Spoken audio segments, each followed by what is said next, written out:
Hello everyone, welcome to your educational platform DElEd teachers. I hope आप सभी अच्छे होंगे और अच्छे से अपनी पढ़ाई कर रहे होंगे। आज हमारा डीएलएड फर्स्ट सेमेस्टर का जो हमारा 5th पेपर है सोशल साइंस का, यानी कि सामाजिक अध्ययन का, उसका जो हम लोग 4th चैप्टर वैदिक काल डिस्कस कर रहे थे, उसका जो है आज हम लोग 2nd पार्ट डिस्कस करेंगे। फर्स्ट पार्ट में हमने ऋग वैदिक काल को देखा था, ठीक है। अब इसी में जो हमारा वैदिक काल है, वैदिक काल को 2 भागों में बांटा गया है, ठीक है। ऋग्वैदिक काल और वैदिक या उत्तर वैदिक काल, यानी कि पूर्व वैदिक काल या ऋग्वैदिक, जिसको पूर्व वैदिक और ऋग्वैदिक बोलते हैं, एक ही बात है। फिर दूसरा है वैदिक या उत्तर वैदिक काल, जिसमें हम ऋग्वैदिक काल को कंप्लीट कर चुके थे। एंड आज हमारे 2nd पार्ट में हम वैदिक या उत्तर वैदिक काल को जो है कंप्लीट करेंगे, ठीक है। तो टाइम को वेस्ट ना करते हुए स्टार्ट करते हैं हमारे आज की क्लास को। चलिए देख लेते हैं वैदिक या उत्तर वैदिक काल। देखिए ऋग्वैदिक काल क्या था, पहले आपको बता दूं, जो पढ़ा चुकी हूँ। ऋग्वैदिक काल जो था उसमें ऋग्वेद की रचना हुई थी, ठीक। ऋग्वेद की रचना हुई थी, इसलिए उसको बोलते थे, क्या बोलते थे, ऋग्वैदिक काल। और जो हमारा वैदिक या उत्तर वैदिक काल है, इस काल में सामवेद, यजुर्वेद और अथर्ववेद के साथ ब्राह्मण, आरण्यक और उपनिषदों का विकास हुआ, ठीक है। तो ऋग्वैदिक काल अगर आप लोग सही से पढ़ना चाहते हैं तो जो प्रीवियस वीडियो है, इसका पार्ट 1 है, उसको ज़रूर देखिएगा, ठीक है, तभी अच्छे से समझ पाएंगे। चलिए देखते हैं वैदिक या उत्तर वैदिक काल क्या है। इस काल में सामवेद, यजुर्वेद और अथर्ववेद की रचना हुई, साथ ही ब्राह्मण, आरण्यक और उपनिषदों का भी विकास हुआ। इस काल में सामाजिक, आर्थिक, धार्मिक स्थितियों में अनेक परिवर्तन हुए, जो निम्न हैं। देखिए, अगर आपसे क्वेश्चन पूछा जाता है कि ऋग्वैदिक काल क्या है, तो आप क्यों कहते हैं ऋग्वैदिक काल को ऋग्वैदिक काल? क्योंकि आप बोलोगे इसमें ऋग्वेद की रचना हुई, इसलिए इसको ऋग्वैदिक काल बोलते हैं। और जो दूसरा है वैदिक या उत्तर वैदिक काल, तो आप ऋग्वेद को हटा दीजिए, बाकी के हमारे 3 वेद, उपनिषद, ठीक है, ब्राह्मण ग्रंथ और आरण्यक, इनकी रचना कहाँ हुई है, वैदिक या उत्तर वैदिक काल में, ठीक है। तो आपको याद रखना है वैदिक या उत्तर वैदिक काल में सामवेद, यजुर्वेद, अथर्ववेद, इसके साथ साथ ब्राह्मण ग्रंथ, आरण्यक और उपनिषदों का विकास हुआ, ठीक है। तो इसको कहते हैं वैदिक या उत्तर वैदिक काल। अब देख लेते हैं वैदिक या उत्तर वैदिक काल जो है, उसमें सामाजिक, आर्थिक और धार्मिक स्थितियों में जो परिवर्तन हुए हैं, वो कौन कौन से परिवर्तन थे, कैसे कैसे परिवर्तन हुए, चलिए देखते हैं। उत्तर वैदिक कालीन सामाजिक दशा, ठीक है। देखिए परिवार कैसा होता था। सबसे पहले समाज का विवरण, समाज के बारे में व्याख्या कर लेते हैं, समाज को समझ लेते हैं कि उत्तर वैदिक काल जो था उसमें सामाजिक जीवन कैसा था, सामाजिक दशाएं क्या थीं।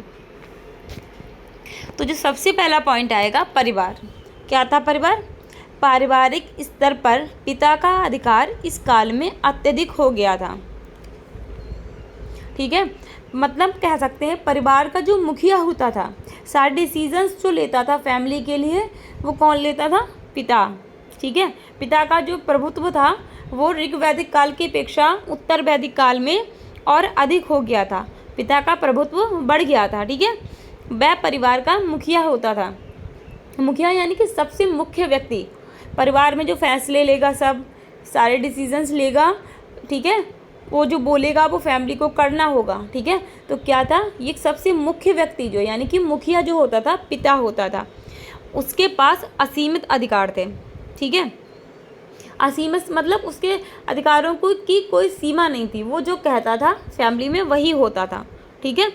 तो क्या था, पारिवारिक स्तर पर पिता का अधिकार इस काल में अत्यधिक हो गया था, वह परिवार का मुखिया होता था, उसके पास असीमित अधिकार थे, ठीक है।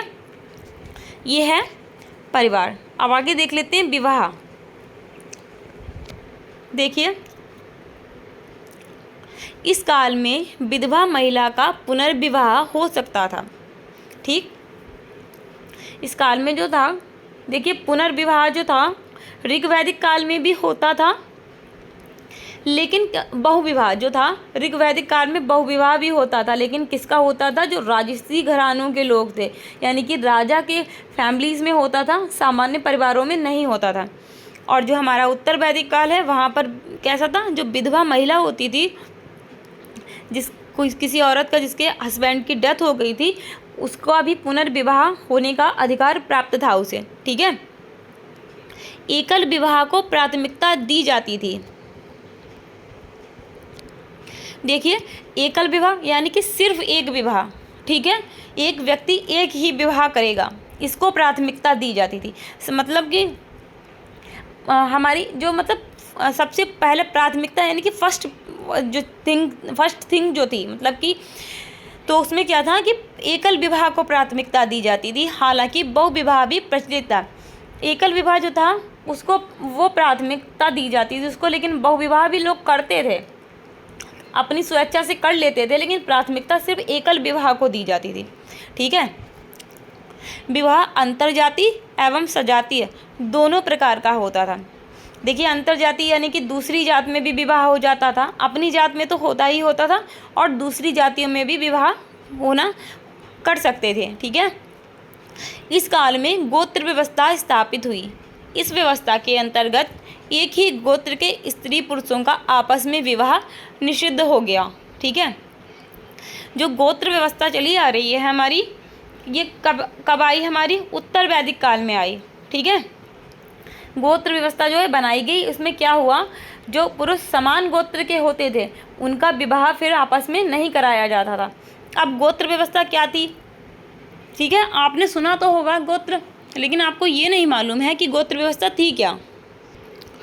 तो गोत्र व्यवस्था क्या थी? अब आपने सभी ने सुना होगा कि एक गोत्र होता है, ठीक है, तो समान गोत्र जो होते हैं उसमें विवाह नहीं होता। ये गोत्र व्यवस्था का प्रारंभ हुआ कैसे? देखिए, गोत्र का मतलब होता है, अगर हम देखें तो इसका अगर संधि विच्छेद करें हम, तो गो प्लस अत्र। ठीक है, गो प्लस अत्र। गो का अर्थ होता है गाय, और अत्र का स्थान होता है स्थान। अत्र का जो अर्थ होता है स्थान। गो प्लस अत्र यानी कि गोत्र का अर्थ निकलता था कि एक ही स्थान की गायों की जो सेवा करता था। देखिए, सबसे पहले क्या होता था? गुरुकुल में सिर्फ और सिर्फ पुरुषों का जो है प्रवेश होता था, महिलाओं का प्रवेश निषिद्ध था गुरुकुल में। ठीक है, फिर धीरे धीरे क्या हुआ कि महिलाओं का भी प्रवेश जो है होने लगा गुरुकुल में। ठीक है, तो इससे क्या हुआ? जब महिलाओं का भी प्रवेश होने लगा गुरुकुल में, तो स्त्री पुरुष दोनों साथ में शिक्षा ग्रहण करते थे। तो इससे जो हमारे गुरु लोग होते थे गुरुकुल में, उन्होंने देखा कि गुरुकुल का माहौल जो है किसी हद तक ख़राब हो रहा है। ठीक है, तो फिर उन्होंने सोचा कि ऐसे तो जो है गुरुकुल की परंपराएं खराब हो जाएंगी, नाम खराब हो जाएगा। ठीक है, क्योंकि स्त्री पुरुष एक ही स्थान पर रहकर शिक्षा प्राप्त करते थे। फिर सब गुरुओं ने बैठ के आपस में विचार किया और सोचा कि चलो एक गोत्र की व्यवस्था बनाते हैं। तो इसीलिए कहा गया गोत्र का स्थान ये होता था, गोत्र का अर्थ ये होता था कि गो का अर्थ है गाय, अत्र का अर्थ जो है, सॉरी रुकिए फिर से बोल रही हूँ एक बार। गो का अर्थ होता है गाय और अत्र का मतलब होता है स्थान। यानी कि जो गुरुकुल में लड़के और लड़कियाँ यानी कि स्त्री और पुरुष साथ में पढ़ते थे, तो जो उस एक गुरुकुल के जो होते थे स्त्री पुरुष, वहाँ की जो गायें होती थीं, मतलब कि जो समान स्थान की, एक ही स्थान की गायों की सेवा करेंगे, वो आपस में भाई और बहन का दर्जा रखेंगे। ठीक है, तो बना दिया गया गोत्र ऐसे कि समान गुरुकुल के समान गायों के, एक ही गुरुकुल की जो गायों की सेवा करेंगे वो आपस में भाई और बहन होंगे। ठीक है, तो वहीं से हमारा जो है गोत्र प्रथा का आरंभ हुआ। ठीक है, कि गुरुकुल की जो छवि थी वो खराब ना हो, उसको बचाने के लिए गोत्र जो प्रथा है वह प्रारंभ की गई। ठीक है, तो फिर वहीं से क्या हुआ, जब गोत्र प्रथा प्रारंभ हो गई तो फिर क्या हुआ, तो ये हुआ कि फिर जो एक ही स्थान पर स्त्री पुरुष जो है पढ़ाई करते थे, वहाँ पर उनको जो है भाई और बहन का आपस में संबंध रखना था। ठीक है, तो यहाँ से हमारी गोत्र प्रथा स्टार्ट हुई, प्रारंभ हुआ गोत्र प्रथा का। और एक ही गोत्र के स्त्री और पुरुष जो होते थे उनका विवाह जो है निषिद्ध कर दिया गया। ठीक है, आई होप आप लोग समझ गए होंगे कि गोत्र प्रथा क्या है। ठीक है, अब देख लेते हैं स्त्रियों की स्थिति। आप देखते हैं कि उत्तर वैदिक काल में स्त्रियों की स्थिति क्या थी। देखते हैं, उत्तर वैदिक काल में महिलाओं की स्थिति में ऋग्वेद काल की तुलना में, देखिए एक मिनट रुकिएगा, ये तो तुलना में यहाँ पे छूट गया है, कमी आई, यहाँ पे लिखिएगा कमी छूट गया, तो आपको क्या लिखना है, उत्तर वैदिक काल में महिलाओं की स्थिति में ऋग्वैदिक काल की तुलना में कमी आई। ठीक है, जो गिरावट आई या कमी आई जो भी है आप लिखिएगा। ये एक शब्द यहाँ पर बीच में जो छूट गया है कि उत्तर वैदिक काल में महिलाओं की स्थिति में ऋग्वैदिक काल की तुलना में कमी आई। ठीक है, यहाँ पर आपको कमी लिखना है, मैं आई लिख गया खाली, आपको लिख देना है कमी। ठीक है, देख लीजिए सही से, आपको लिखना है कमी। कभी कभी लिखते लिखते ऐसा हो जाता है ना कि एक आध जो वर्ड्स होते हैं गलती से छूट जाते हैं। ठीक, तो फिर से आपको बता रही हूँ कि उत्तर वैदिक काल में महिलाओं की स्थिति में ऋग्वैदिक काल की तुलना में कमी आई। उन्हें समाज में कम सम्मान मिला और उनकी सामाजिक और धार्मिक स्वतंत्रताएं सीमित हो गईं। कन्या का जन्म शुभ नहीं माना जाता था। देखिए, जो ऋग्वैदिक काल था वहाँ पर महिलाओं को बहुत सम्मान था। ठीक है, कन्याओं का बहुत सम्मान था, स्त्रियों का बहुत सम्मान था। लेकिन जो उत्तर वैदिक काल आया वहाँ पर महिलाओं की स्थिति में ऋग्वैदिक काल की अपेक्षा कमी आ गई। ठीक है, उनकी जो धार्मिक और सामाजिक जो स्वतंत्रताएं थी उनको सीमित कर दिया गया कि तुम अब बस इतना ही करोगी, इससे आगे नहीं कर सकती हो काम। ठीक है, और जब कन्या का किसी लड़की का जन्म होता था तो उसको बड़ा अशुभ मानते थे, वो लोग शुभ नहीं मानते थे। ठीक है, चलिए आगे देख लेते हैं क्या है हमारा। वर्ण व्यवस्था क्या थी। समाज में 4 वर्ण थे। समाज में 4 वर्ण थे। कौन कौन से थे। पहला वर्ण ब्राह्मण, दूसरा क्षत्रिय, तीसरा वैश्य एंड जो 4th था वो था शूद्र। तो समाज में 4 वर्ण थे, ब्राह्मण, क्षत्रिय, वैश्य और शूद्र। ठीक है, आप देख लेते हैं ये लोग भोजन कैसा करते थे। इस काल में मांस का सेवन बुरा समझा जाता था, ये लोग मांस नहीं खाया करते। जो उत्तर वैदिक काल के लोग थे ये मांस के सेवन को बुरा समझते थे, यानी मांस खाना बुरा समझते थे। चावल, जौ, गेहूँ, सरसों, दूध, दही, घी आदि का प्रयोग किया जाता था। ठीक है, लेकिन ये लोग मांस का सेवन को बुरा समझते थे और सही भी समझते थे। आप खुद सोचिए कि हम किसी जीव को मार के खा रहे हैं, उस समय उस बेचारे को कितनी तकलीफ़ हो रही है। हम तो अपना पेट भर लेते हैं, ठीक है, लेकिन जिसको हम मार रहे हैं, ठीक है, उसको कितनी प्रॉब्लम हो रही है। क्या किसी को कष्ट देकर पेट भरना सही है। तो ये चीज़ें गलत है ना। तो चलिए आगे देखते हैं। शिक्षा कैसी थी। शिक्षा गुरुकुल में होती थी, जहाँ छात्र गुरु के साथ रहकर शिक्षा प्राप्त करते थे। शिक्षा व्यक्तिगत विकास पर भी जोर देती थी, जिससे छात्र अपने शारीरिक, मानसिक, सामाजिक और आध्यात्मिक पहलुओं को विकसित कर सकें। शिक्षा का माध्यम मौखिक था। गुरुकुल में प्रवेश से पहले विद्यार्थी का संस्कार होता था, जिसे उपनयन संस्कार कहते थे। देखिए, जो शिक्षा थी उसका माध्यम जो था मौखिक था। ठीक है, कोई रिटर्न फॉर्म में नहीं चलती थी शिक्षा। ठीक है, सब मौखिक बोला जाता था और याद रखना होता था। ठीक है, और क्या होता था, जो बच्चा होता था, जो छात्र होता था, उसको जो है शिष्य को गुरु के पास रहकर ही गुरुकुल में ही शिक्षा प्राप्त करनी होती थी। ये नहीं होता था कि हम स्कूल सुबह चले गए शाम को घर आ गए, नहीं, गुरुकुल में ही रहना होता था। और जो है गुरुकुल में प्रवेश से पहले एक संस्कार होता था, जिसको क्या कहा जाता था, उपनयन संस्कार। ठीक, चलिए अब देखते हैं आश्रम व्यवस्था। अब जो हमारा उत्तर वैदिक काल है इसमें आश्रम व्यवस्था के बारे में भी बताया गया है। इस काल में वर्ण व्यवस्था के साथ साथ आश्रम व्यवस्था भी समाज का अंग बन गई थी। ठीक है, वर्ण व्यवस्था थी और उसके साथ में आश्रम व्यवस्था भी जो थी समाज का एक महत्वपूर्ण अंग बन गई थी। तो क्या थी आश्रम व्यवस्था, देख लेते हैं। मनुष्य की आयु को 100 वर्ष मानकर प्रत्येक आश्रम व्यवस्था के लिए 25 वर्ष की समान अवधि निश्चित की गई। क्या किया गया? 25 वर्ष की समान अवधि निश्चित की गई। ये आश्रम 4 प्रकार के थे। देखिए, आश्रम व्यवस्था जो थी उसमें माना गया कि मनुष्य की आयु जो है 100 वर्ष है, ठीक है, और इन 100 वर्षों को 4 पार्ट्स में डिवाइड कर दिया गया, यानी कि 4 भागों में विभाजित कर दिया गया। देखिए, पहला क्या था? पहले 25 साल तक पढ़ाई, यानी कि ब्रह्मचर्य रहेगा, ठीक है, उसमें बच्चा पढ़ाई करेगा। दूसरा क्या है? 25 से 50 जो है गृहस्थ रहेगा। फिर उसके बाद 50 से 75 जो है वानप्रस्थ। फिर उसके बाद 100 तक क्या रहेगा? संन्यास ले लेगा, ठीक है। तो चलिए देखते हैं। सबसे पहला है ब्रह्मचर्य आश्रम। इस आश्रम में व्यक्ति अपने गुरु के आश्रम में रहकर ब्रह्मचर्य का पालन करते थे और शिक्षा ग्रहण करते थे, ठीक है। तो मनुष्य की आयु को 4 भागों में 100 वर्ष का मानकर 4 वर्गों में बांट लिया गया, भागों में, ठीक है।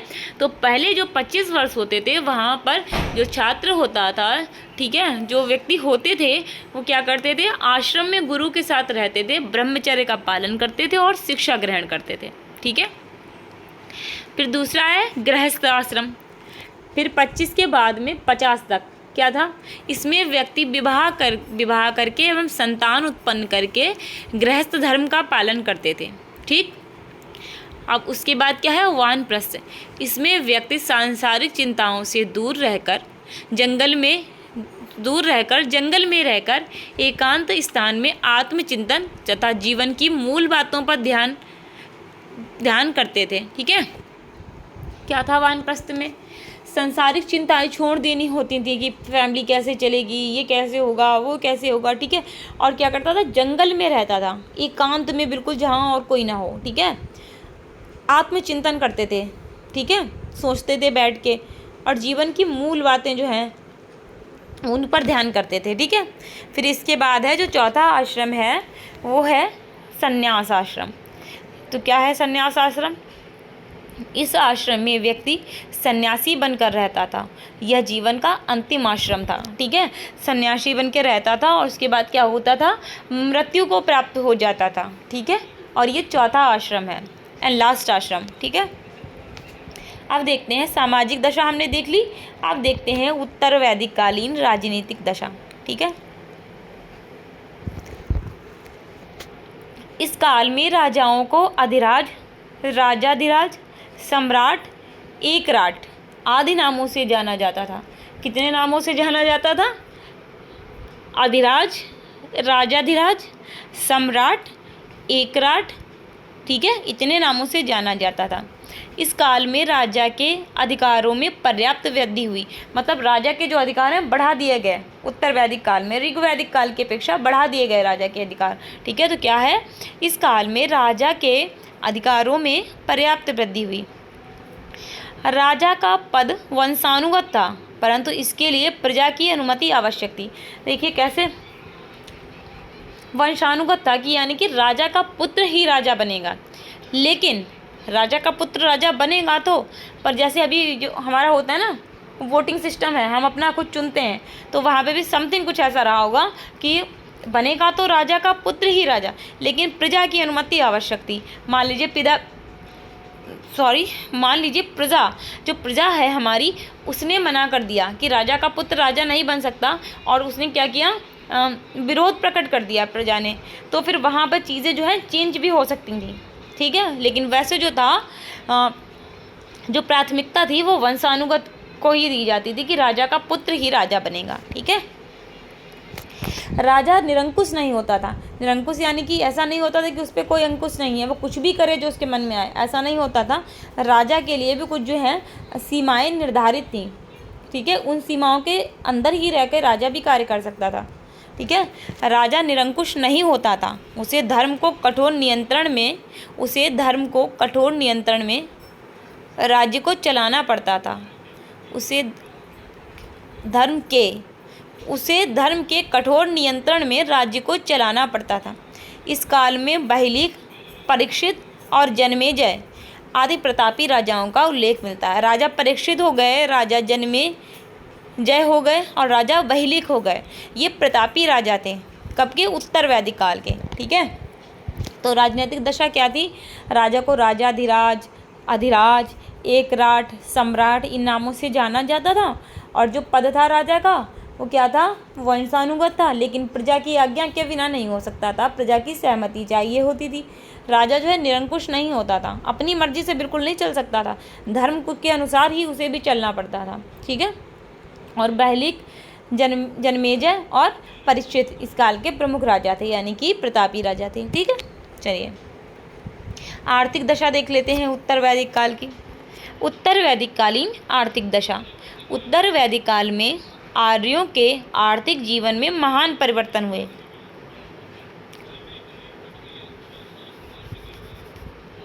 क्या हुआ? उत्तर वैदिक काल में आर्यों के जीवन में महान परिवर्तन हुए। इनके आर्थिक जीवन की विशेषताएं इस प्रकार हैं, देख लेते हैं किस प्रकार है आर्थिक जीवन। सबसे पहले क्या है? कृषि। चावल, गेहूं, जौ तथा अनेक किस्म की दालों की खेती की जाती थी। ठीक है। देखिए, चावल की खेती होती थी, गेहूं की खेती होती थी, जौ की होती थी और कई प्रकार की दालों की भी खेती होती थी। ठीक है। इस काल में चावल को व्रीहि कहा जाता था। ठीक है। विभिन्न प्रकार के कृषि यंत्रों का भी प्रयोग किया जाने लगा था। चावल, गेहूं, जौ और विभिन्न प्रकार की दालों की खेती होती थी और चावल को व्रीहि कहा जाता था और कृषि यंत्रों का भी प्रयोग होने लगा था उत्तर वैदिक काल में। ठीक है। पशुपालन देख लेते हैं। गाय, भैंस, भेड़, बकरी आदि जानवरों को पालते थे। गाय को सबसे अधिक महत्व दिया जाता था। ठीक है। मान लीजिए गाय, बैल, भैंस, बकरी ये सब पालते थे, लेकिन गाय सबसे महत्वपूर्ण होती थी। ठीक है। अब देख लेते हैं उद्योग धंधे। इस काल में वस्त्र एवं धातु उद्योग का विकास बहुत तेजी के साथ हुआ। वस्त्र यानी कि कपड़ों का, धातु यानी कि धातु से बनी जो चीज़ें होती थी, ठीक है, उनका विकास बहुत तेजी के साथ हुआ। चांदी, सोना, सीसा, तांबा, लोहा, टिन आदि धातुओं का प्रयोग होता था। ठीक। चलिए उत्तर वैदिक कालीन धार्मिक दशा देख लेते हैं क्या थी। नए देवताओं का उदय।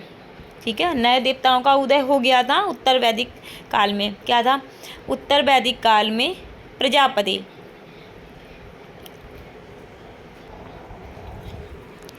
तो उत्तर वैदिक काल में प्रजापति जिनको सृष्टिकर्ता कहा जाता है, विष्णु जो रक्षक हैं और रुद्र यानी कि शिव जी जो विध्वंसक हैं, उनकी पूजा की जाने लगी थी। ठीक है। किसकी की जाती थी उत्तर वैदिक काल में? नए देवताओं का जो उदय हुआ था। कौन कौन थे उत्तर वैदिक काल में? प्रजापति सृष्टिकर्ता, विष्णु रक्षक और रुद्र विध्वंसक की पूजा की जाने लगी। ठीक है।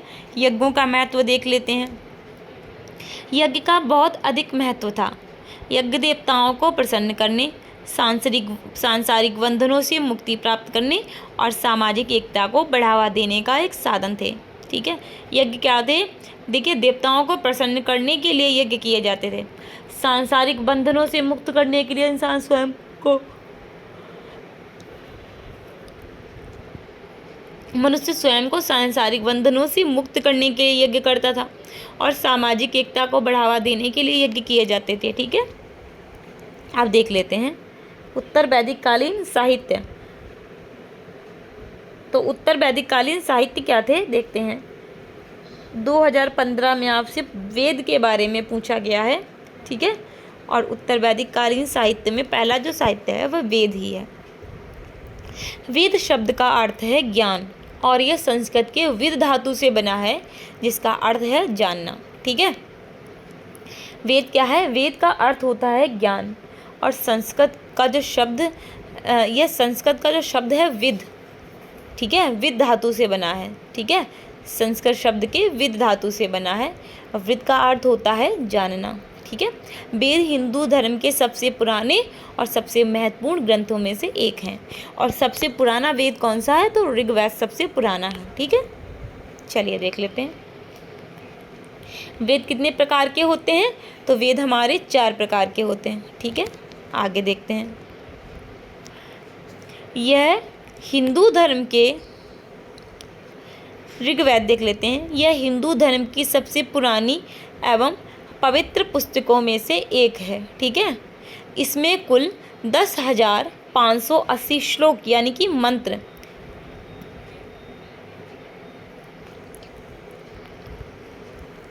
ठीक है। और सूक्त कितने हैं? 1028 सूक्त हैं। आप याद रखिएगा कि जो ऋग्वेद है इसमें कुल 10,580 श्लोक यानी कि मंत्र हैं और 1028 सूक्त हैं। यह 10 मंडलों यानी कि 10 अध्यायों में विभाजित है। गायत्री मंत्र ऋग्वेद के 3रे मंडल में है। अब आपसे पूछा जाता है, कॉम्पिटिशन्स में भी ये क्वेश्चन पूछ लिया जाता है कि गायत्री मंत्र कहाँ से लिया गया है। तो ऋग्वेद के 3रे मंडल से गायत्री मंत्र जो है लिया गया है, ठीक है। ऋग्वेद में इंद्र की स्तुति के लिए 250 रचनाएं हैं। यह प्रार्थनाओं और स्तुतियों का वेद है, ठीक है। काहे का वेद है? प्रार्थना और स्तुतियों का। अब देख लेते हैं यजुर्वेद। यह कर्म कांड प्रधान वेद है। यजुर्वेद गद्य और पद्य दोनों में रचा गया है, ठीक है। कर्म कांड प्रधान वेद है और गद्य और पद्य दोनों में है। अब देखते थे सामवेद। सामवेद जो है हमारा, साम से ही पता चलता है संगीत, तो यह संगीत का वेद है।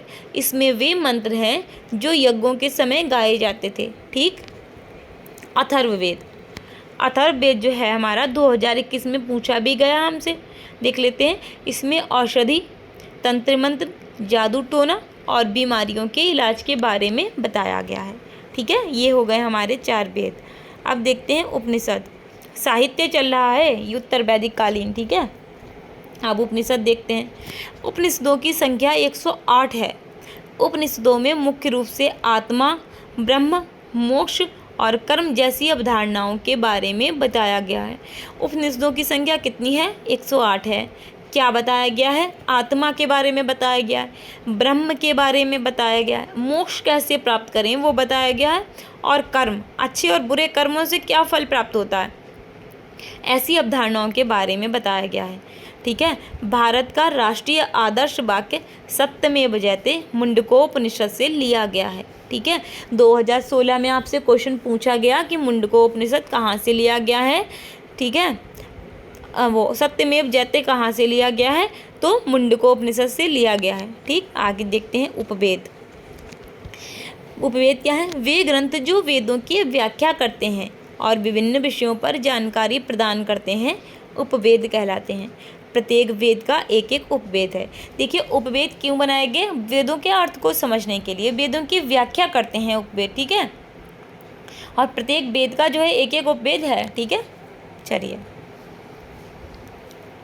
उपवेद का अर्थ है सहायक वेद या सहायक ज्ञान, ठीक है। चलिए अब देख लेते हैं वेदांग। वेदांग क्या है? वेदांगों की रचना वेदों के अर्थ को समझने के लिए की गई, ठीक है। जो वेदों के अर्थ को समझने के लिए जिनकी रचना की गई उन्हें कहते हैं वेदांग। वेदांगों की संख्या कितनी है? 6 है, ठीक है। वेदांगों की संख्या कितनी है? 6। पहला क्या है वेदांग? शिक्षा है। शिक्षा का अर्थ होता है नाक। कल्प, कल्प का अर्थ होता है हाथ। थर्ड है हमारा व्याकरण यानी कि मुख। फोर्थ है हमारा निरुक्त यानी कि कान।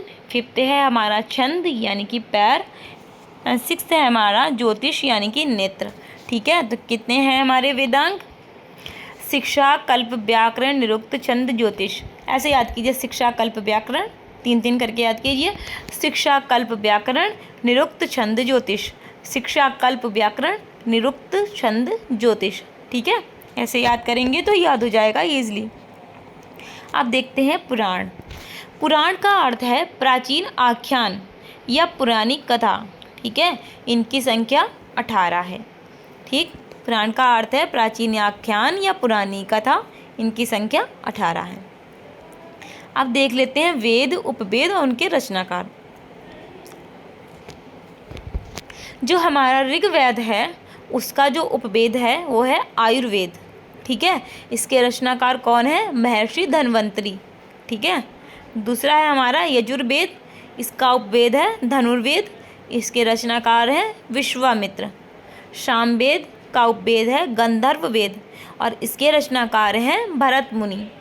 अथर्ववेद जो है उसका जो है उपवेद शिल्पवेद है और इसके रचनाकार हैं विश्वकर्मा, ठीक है। देखिए ऋग्वेद यानी कि आयुर्वेद, यजुर्वेद यानी कि धनुर्वेद, सामवेद यानी कि गंधर्व वेद, अथर्ववेद यानी कि शिल्प। ऐसे याद रखिए, ऋग आयु, यजुर धनु, शाम गंधर्व, अथर्व शिल्प। ऐसे याद करेंगे तो इजली याद हो जाएगा। तो ऋग्वेद के जो ऋग्वेद का है आयुर्वेद, रचनाकार है महर्षि धन्वंतरी, ठीक है। यजुर्वेद का धनुर्वेद, रचनाकार हैं विश्वामित्र। सामवेद का गंधर्व वेद, रचनाकार हैं भरत मुनि। अथर्ववेद का जो वेद है वो है शिल्प वेद और रचनाकार हैं विश्वामित्र, ठीक है। चलिए अब नोट देख लेते हैं कुछ। वेदों को संहिता, श्रुति संहिता एवं ज्ञान भी कहा गया है, ठीक है। वेदों को अपौरुषेय भी कहते हैं। अब अपौरुषेय क्यों कहते हैं वेदों को? अपौरुषेय इसलिए कहते हैं वेदों को कि कह देते हैं कि वेदों की रचना किसने की। अब क्या कहा जाता है, मोस्टली आपसे अगर पूछा जाए वेदों की रचना किसने की तो कहेंगे महर्षि वेद व्यास ने की, जो कि बिल्कुल गलत है, ठीक है। वेद जो हैं अपौरुषेय हैं, वेदों की किसी ने रचना नहीं की है। लोग महर्षि वेद व्यास ने वेदों की रचना नहीं की है। वेदों को एक जगह पे कलेक्ट करने का काम किया है किसने? महर्षि वेद व्यास ने, क्योंकि वेद तो अपौरुषेय है, किसी पुरुष के द्वारा लिखे नहीं गए हैं वेद, ठीक है। इनको कलेक्ट करने का काम किया है, ठीक है। बस इसलिए कहा जाता है वेदों को अपौरुषेय भी कहते हैं। वेदों को किसी ने लिखा नहीं है, वेदों को वेद व्यास जी ने संकलित किया है, ठीक है। देखिए यही आपको बता रही थी मैं भी। चलिए 2017 में पूछा गया हमसे कि महाभारत के रचयिता, ठीक है, महाभारत के रचयिता कौन है? तो महर्षि वेद व्यास जी हैं महाभारत के रचयिता। पद्मावत के रचयिता 2017 में पूछा गया तो कौन है? मलिक मोहम्मद जायसी। रघुवंशम के रचयिता कालिदास। महाभारत के वेद व्यास, पद्मावत के मलिक मोहम्मद जायसी, रघुवंशम के कालिदास। अब आपसे 2019 में क्वेश्चन पूछा गया है। देखिए ये जो आपका ये क्वेश्चन है ना, ये मैं आपको सिंधु घाटी वाले चैप्टर में भी करा सकती थी। अब जो हमारा ये वैदिक चल रहा है, वैदिक काल, इसमें भी करा सकती थी। तो दोनों में किसी में करा सकती थी, लेकिन मैंने आपको वैदिक काल में करवाया आके, ठीक है। चलिए देख लेते हैं सिंधु सभ्यता और वैदिक सभ्यता में अंतर। सिंधु सभ्यता क्या थी और वैदिक सभ्यता में अंतर क्या थे? तो जो सिंधु सभ्यता थी नगरीय सभ्यता थी, यानी कि शहरी सभ्यता थी, और वैदिक सभ्यता जो थी ग्रामीण थी। सिंधु सभ्यता मातृसत्तात्मक, वैदिक सभ्यता पितृसत्तात्मक। सिंधु सभ्यता का प्रमुख पशु बैल और वैदिक सभ्यता का प्रमुख पशु गाय। ये लोग सिंधु सभ्यता के जो लोग थे युद्ध से परिचित नहीं थे, और जो वैदिक सभ्यता के लोग थे गाय के लिए युद्ध होता था। सिंधु सभ्यता में कांसे की खोज हुई और वैदिक सभ्यता में लोहे की खोज हुई, ठीक है। और जो सिंधु सभ्यता है उसमें शिव तथा मातृ देवी की पूजा होती थी, और जो वैदिक सभ्यता में इंद्र महत्वपूर्ण देवता थे, ठीक है। तो क्या था? सिंधु सभ्यता नगरीय थी, वैदिक सभ्यता ग्रामीण थी। सिंधु सभ्यता मातृसत्तात्मक, वैदिक सभ्यता पितृसत्तात्मक। सिंधु सभ्यता का जो पशु था प्रमुख बैल था, और जो वैदिक सभ्यता थी उनका प्रमुख पशु गाय था। सिंधु सभ्यता के लोग युद्ध से परिचित नहीं थे, और जो वैदिक सभ्यता के लोग थे गाय के लिए युद्ध किया करते थे। सिंधु सभ्यता में कांसे की खोज हुई और वैदिक सभ्यता में लोहे की खोज हुई। सिंधु सभ्यता के लोग शिव और माता देवी की पूजा करते थे, वैदिक सभ्यता के लोग इंद्र को महत्वपूर्ण देवता मानते थे, ठीक है। 2019 में आपसे पूछा भी गया क्वेश्चन। अच्छा चलिए आप देख लेते हैं आर्यों की भाषा क्या थी। आर्य संस्कृत भाषा बोलते थे। संस्कृत इंडो यूरोपीय भाषा परिवार की इंडो आर्यन शाखा की एक प्राचीन भाषा है। जो आर्यों की भाषा थी क्या थी? संस्कृत थी, लेकिन जो संस्कृत है वो इंडो यूरोपीय भाषा परिवार की इंडो आर्यन शाखा की एक प्राचीन भाषा है, ठीक है। संस्कृत को भारतीय आर्य भाषाओं का मूल माना जाता है। यही आगे चलकर पाली, प्राकृत, पाली, प्राकृत और अपभ्रंश जैसी भाषाओं में विकसित हुई। ठीक है, आर्यों की भाषा संस्कृति। और यहीं पे हमारा आज का जो चैप्टर 4 है यानी कि वैदिक काल, वो होता है कंप्लीट। क्या होता है? Chapter 4 complete. ठीक है, हमारा जो 4th चैप्टर है कंप्लीट हो गया है। और आपका जो है, आपकी क्लासेस जो हैं आगे ली जाएंगी और भी आपका सोशल का सिलेबस ऑलमोस्ट जो है आपके नोट्स कंप्लीट हो गए हैं और आपका हिंदी का भी सिलेबस कंप्लीट हो गया है। बस क्लासेस लेनी बाकी हैं। आपकी हिंदी की भी क्लास अभी थोड़ी देर में आपको देखने को मिलेगी। और अगर क्लास अच्छी लगती है ना तो क्लास को शेयर करना मत भूलिएगा और चैनल को सब्सक्राइब और बेल आइकॉन को प्रेस करना भी मत भूलिएगा। ठीक है, तो मिलते हैं हमारे नेक्स्ट वीडियो में। तब तक आप लोग अपना ध्यान रखिएगा। Take care, bye bye, see you soon, bye bye.